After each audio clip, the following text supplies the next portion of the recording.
Hello everybody, welcome to the Conservative Millennial, a new channel covering politics from a conservative millennial's perspective.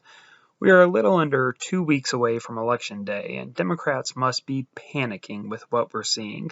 All current polling is spelling doom for the left. The honeymoon period is officially over, and reality is setting in. So let's take a look.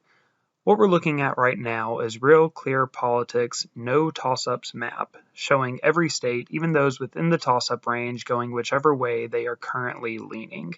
And as you can see, it has every single swing state going to Trump. Georgia, Arizona, Nevada, Michigan, Wisconsin, Pennsylvania, North Carolina, all of them are red right now. So let's take a closer look at the numbers.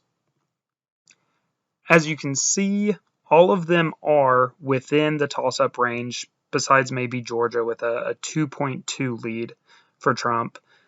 And it shows Ohio, Virginia, and Minnesota here, but I wouldn't really consider any of them swing states. But we've got Pennsylvania, Wisconsin, Michigan, Arizona, Nevada, Georgia, and North Carolina, all leaning Trump right now, but some of them with a very small margin. For example, Wisconsin and Michigan are both only 0.2 difference for Trump.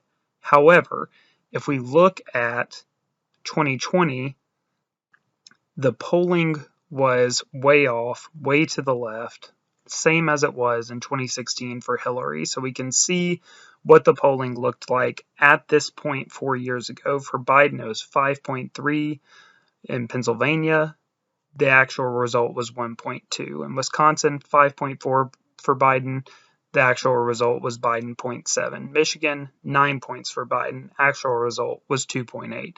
So all of these show a heavy polling bias for the left, except for Georgia, which was only about 0.5 off. So if you take that into account, if the polling is still even a little bit tilted to the left rather than as extremely tilted to the left as it was 4 years ago, Trump being up at all is a huge advantage for Trump. We can look at Wisconsin and Michigan that were off by roughly three and a half points and roughly 6 points. That gives Trump's 0.2 lead to 3.7 and 6.2. Huge differences. So even if the polling is a little bit off, if it's tilted in the same direction, Trump has those in the bag. Great news for us. Also, not as important, but still interesting to look at is the national polling. So this is the polling that looks at the national popular vote. Doesn't make a difference in the election, but it's fun to look at anyways. And as you can see, Harris's lead has fallen all the way down to only 0.3 points.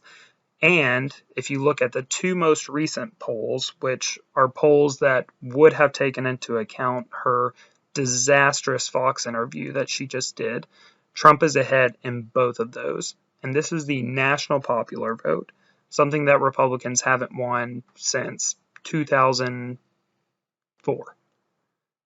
So this is great news to look at, and I think as we see more polling coming in that reflects the Fox News interview and the CNN town hall that she just did, both just absolute terrible performances for Harris, that we'll see more and more going Trump's way, and we'll actually see the average tilt towards Trump, which is great news this close to the election. So as the title says, still go vote. Don't get complacent.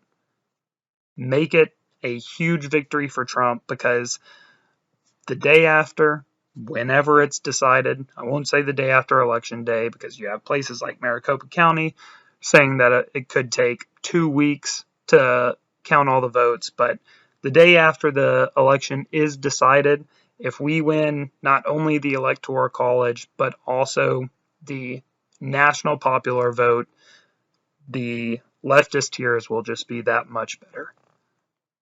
See you next time.